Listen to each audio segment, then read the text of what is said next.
In 2010, a little game called Limbo was released to critical praise. Beyond just good reviews, the game sold extremely well, affording developer Playdead 6 years to make their next game Inside. But the indie hit also sparked a debate that raged across forums and message boards that will never be resolved. The point of contention was based on the game's length. Many people deemed the game too short in regards to how much it cost, which was a mere $15, with the game lasting about 3 hours. Limbo set a precedent for hits like Journey and Gone Home, which is why this debate is so weird to look back on. It was such a loud conversation that it led to the Size Doesn't Matter campaign organized by the founder of Clay, Jamie Cheng. Indie devs such as Jonathan Blow chimed in on the subject of short games. Quote, "Gamers seem to praise games for being addicting, but doesn't that feel a bit like Stockholm Syndrome? If you spend 20 hours playing a game, but the good parts could have been condensed into 3, then didn't you just waste 17 hours? If you waste 17 hours a month for the rest of your life, what is the cost of that? Socially, quality of life-wise, economically, or however else you want to measure?" Jonathan's comment is surprisingly even more applicable to games of today, where it seems like every other game is an 80-hour open world, padded with repetitive side quests and collectibles. Despite all the discourse, the debate still flares up every time a short game is released. This is because people play games for different reasons. Some do it to pass the time, others to compete, while most of us play for the pure enjoyment. Would a game not be worth it if it only lasted for a short while despite being fun and engaging? Perhaps if the game cost $60 and only took you 2 hours to beat. I guess at that point the debate changes based on your income and is more so questioning the publisher's rationale. Should a game be deducted points in a review if it was too short, yet the game itself was amazing? Typically, players with less income tend to be more critical of the hour per dollar ratio, while players with more money than time tend to look purely at a game's quality. While that isn't always the case, it's hard to feel like a game was worth the money when you only have so much money to entertain yourself with, and the one game afforded to you that month lasted you one weekend. But how has this changed over time, over the whole of home console history? While game prices haven't drastically changed over the years, inflation certainly has, which means gamers in the 80s and 90s were paying way more for way less. Unless you were playing an RPG, most games could be beaten in less than 10 hours. The transition to 3D increased the average length of games by allowing for more exploration, but were still pretty limited experiences by today's standards. Even into the PS2, Xbox, GameCube era, multiplayer wasn't expected and online multiplayer was a rarity. All of that would change in the next generation. Games that absolutely shouldn't have had multiplayer were now stuffing them in order to seem worth it. Oh, you don't remember the incredible Dead Space 2 multiplayer or the intense online matches of Tomb Raider? All of a sudden, $60 for a 10-hour story mode isn't enough, and games like BIOSHOCK 2 feel the need to include multiplayer. Not more story, not a fun mode unlocked after you beat the game, just team deathmatch. But how did this happen? And how did we go from BioShock to its multiplayer-plagued sequel back to the purely story-focused Infinite? The finger could easily be pointed at the successful formula of Call of Duty and Halo, which gave players a solid single and multiplayer package. The vast majority of these multiplayer modes, however, forgot that they needed to actually be good in order to add value.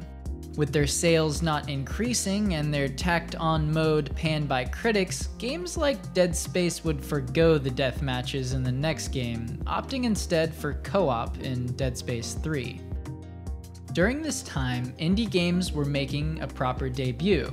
The cheap, downloadable game was a new concept for a lot of gamers, many of whom grew up only paying less than $50 on old or used games. A game was a game, and there weren't any qualifiers like how much it cost or how many people made it. If a game sucked, it was a waste of money. If it was good, then it was money well spent. The flexible pricing of games is commonplace now, so much so that many of the most popular games are completely free. But in 2010, Limbo may have been some people's first indie game, and they either loved it or hated it. Thankfully for indie games, however, most people loved it, and a new niche was carved into gaming, one that focused more on quality and artistry over quantity. The line between AAA and indie is blurring more and more as relatively small teams are responsible for some of the most popular and original games today.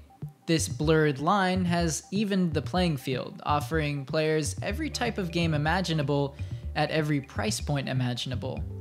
It's crazy to think you can find games of similar quality in the same genre at totally different prices and business models. So what does that do to someone's brain? When your favorite games in the last several years have been completely free while others cost $60, how does one quantify and qualify fun in relation to dollars spent? The answer is you don't. Side note, people spend monthly subscriptions to games they don't like that much in the moment, play due to social obligations, grind away on limited time events, and complain about the games on forums while they spend dozens of hours making meaningless numbers grow. They do this for years, hoping the game will get better, lamenting how the game used to be so much better after spending $60 on the latest expansion. Yet something about it keeps them coming back. All the while, people are having a blast with free-to-play games, but refuse to spend a penny on any microtransactions. Some people are hard to please, others extremely frugal, and some are both. So who do you listen to? When someone tells you a game isn't worth its asking price, are they talking about its quality or its quantity? Today's version of the game length debate often pops up whenever a multiplayer-only game launches at full price. Overwatch, Rainbow Six Siege, Black Ops 4. Games that players will and have put thousands of hours into. Two of which previously had single-player modes, while Overwatch, if it was made 10 years ago, totally would have had a story mode. Overshadowed by its incredible comeback story, the lack of a campaign actually was a critique leveled against Siege, which in a past life was very story-focused. The same criticism was pinned on Black Ops 4. Players were proudly boycotting the game due to its lack of single-player, as if the often heavily criticized 8-hour shooting gallery has been the series' main draw for the last 6 entries. But what about Overwatch? It seems like just because there are no previous games in the series to compare it to, and you have the option to buy it for $40 on PC, it slides past with little criticism. But let's say you paid $60 to play Overwatch on your PS4. Is it any more or less of a value than Black Ops 4 just because Black Ops 3 had a campaign? It's valid to say you're not going to buy either because you only enjoy single-player games, but the value comparisons don't seem consistent. Would it be fair to criticize Overwatch for not including a story mode if one was in development that never saw the light of day, similar to Black Ops 4 and Rainbow Six? To those of you who grew up in the Xbox 360 era with the expectation that every game needs single and multiplayer, I have a feeling you're going to be more and more upset with the separation of these two as time goes on. Games made by smaller studios like Insurgency Sandstorm had to delay the story mode in order to focus their time and money on multiplayer, the series' bread and butter. Does that mean the game isn't worth its asking price until the single player is added? Side note, with all of the controversy surrounding games dropping single-player campaigns and focusing on multiplayer, why was there little to no backlash for the previous games I mentioned that once included multiplayer like Tomb Raider and BIOSHOCK? Because BIOSHOCK 2 had multiplayer, shouldn't Infinite have included it if they wanted to justify the $60 price tag to players who enjoyed 2's multiplayer? I don't think so, but I'm curious about the double standard. The Wolfenstein of last gen needed multiplayer, but this generation, despite all the tears shed for the supposed death of single-player games, Wolfenstein: The New Order and New Colossus are purely single-player, and 2016's Doom may as well have been. It's clear the target is moving on what a game is worth. Seemingly, the ideal game for many gamers is either a free-to-play multiplayer game with no pay-to-win mechanics with everything but cosmetics available to the player, or a substantial, high production value, full-price single-player game with no microtransactions. Anything in between, and you're in for a debate on whether a game is worth it or not. In such a flexibly priced world, you'd think that would just dissolve these sorts of discussions, but it's only made it worse. Just because a game like Fortnite is free doesn't mean every battle royale game of that size and quality needs to be free to play. That position would be ignorant of Epic's financial status and monetization methods. The same should be said for smaller developers who need to price and monetize their games a certain way, or they're going out of business. What's harder still is that nobody knows what a game should cost, especially multiplayer games where player count is tantamount to a game's life. What's clear though is that players certainly don't know how to vote with their wallets. Why do you think loot boxes became so popular? What about pre-order incentives, season passes, expensive cosmetics, or time-saving microtransactions? If these things didn't milk money out of players, you wouldn't see them every year. Remember the online pass that came with new copies of games that allowed you to actually play the multiplayer or access all the content? If you bought the game used, you'd have to pay $10 for the online pass, which was publishers' way of fighting the used game market. When they found these to be less financially viable than just charging for more DLC or implementing loot boxes, they went away.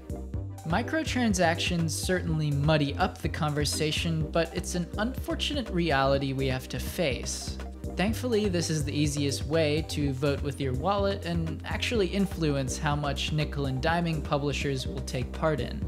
Is a loot box in Overwatch really worth $1? Does that $20 Fortnite skin bring you $20 worth of fun?